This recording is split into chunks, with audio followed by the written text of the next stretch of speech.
Άγρια δάση των Καρπαθίων. Μία από τις ελάχιστες απάτητες περιοχές του πλανήτη με τον μεγαλύτερο αριθμό αρκούδων σε όλη την Ευρώπη.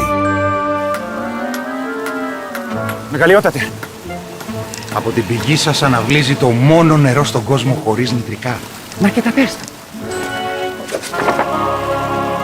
Δώστε λίγο στους ανθρώπους.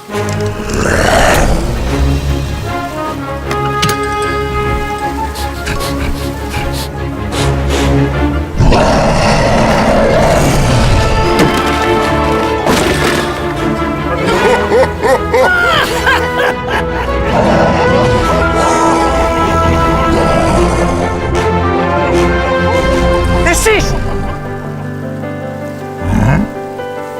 Πάνω στο μπουκάλι. Aqua Carpatica. Ένα θαύμα της παρθένας φύσης.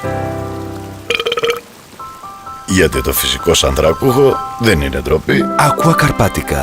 Το μόνο φυσικό ανθρακούχο μεταλλικό νερό στον κόσμο χωρίς νητρικά.